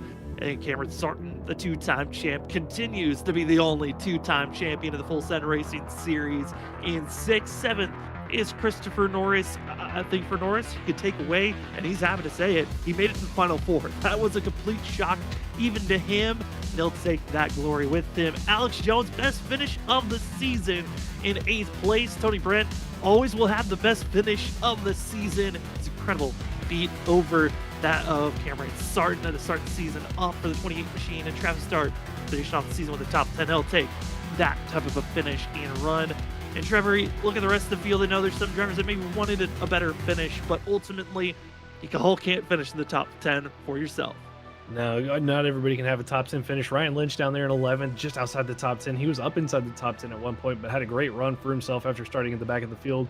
Andrew Medlin again, Sam just kind of struggled all night long down there in 12th. Jonathan Burt, the birthday boy, able to gain one position from where he started, but he was fighting up, almost into the top 10 at one point throughout the night. Gets himself a decent finish in 13th. Will Bustler, who we saw up at the front, down there in 14th after burning up his tires. Philip Chavez, Sam Siegel, Tyler Thomas rounding out the 17 drivers here tonight. Tyler Thomas getting the 15th place finish. Those guys just, they battled hard with one another at the back of the field, just not able to gain any positions after fighting each other as hard as they were back there. Yeah, just weren't able to get it done further in the back. But hey, the season's over. For some, they're just going to knock the dust over and get prepared for the next season. Like we heard these drivers say, different vehicle. For the past 5 seasons, it's been a rotation of going Xfinity car to the trucks to the Xfinity car. But we are switching to a completely brand new vehicle instead. We are heading to use the Gen 4 Cup car, and the drivers are excited for it. That season for season 6 starts in January 9th, and before January 9th comes around, I know for us here at Freaky Fast Broadcasting, we're excited for it. We've been announcing it the last couple of weeks, but it's crazy to think it's a couple of weeks away from happening. It's our Juvenile Diabetes Research Foundation charity race, the Daytona 6 Hours, where we get to see drivers testing out their endurance racing, as it's kind of a last-minute practice for drivers that want to get their practice before the Rolex 24 Hours that iRacing is going to do in late January. Might as well get some practice with the great cause. Go on over to our Discord channel, for our community Discord here at Freaky Fast Broadcasting, where you can sign up for our charity event. It's our 3rd annual charity event for JDRF, and we're so excited to be having everyone that's already signed up or those that are about to sign up for that event. But for this season, season 5, it's been a good one. Trevor, any final thoughts for this season before we call it a night and the end of season 5? I think it's been one of the best seasons that they've had, and it all goes back to that Daytona race, the photo finish to kick us off for the season, and what's been a great season throughout, through all the memories of the battling at the road courses, the super speedway races, the Bristol race to win and get in for Ross Tatum, and then the dominance throughout the course of the season from the rookie of Brian McCann to the eventual champion that he got him, or championship that he got himself here tonight. What a great season 5 was. And Sam, I'm looking forward to the couple of weeks off that we're going to have, but definitely looking forward to season 6 and the new car to see what it's going to bring us. I'm so excited for the new vehicle. What is the Gen 6 car going to do? Like we said, dynamic tracks. Some drivers feel like there is a change. Others feel like there hasn't been one. What is a new car also going to react to these changes? We're excited for it. Like I said, it's not going to happen until January 9th, but if you want to see racing until then, well, Wednesday night has you covered. WSSR Roasted Gems Cup Series tomorrow night. Don't want to miss it. It might be one of the most chaotic races of the season. Probably in my top 3 chaotic races that I've got circled up. New Hampshire Gen 4 cars. And last week we had 41 vehicles show up. How many are going to show up tomorrow night? It's going to be a barn burner that you don't want to miss. Remember to check us out tomorrow night right here on Freaky Fast Broadcasting, 9 p.m. Eastern. It's going to be a great race. But for season 5, for myself, Sam Dyer, for Trevor Earhart, for Robert Moyer Jr., and everyone else here at Freaky Fast Broadcasting, thank you for joining with us on your Tuesday evenings. Congratulations to Brian McCann of the 8 Machine for being your Season 5 champion. Enjoy the crown for a couple of weeks because Season 6 is around the corner. Don't want to miss it. Otherwise, we'll see you tomorrow night. WSSR, New Hampshire. Who survives the mile track? We'll find out on our next Freaky Fast broadcast.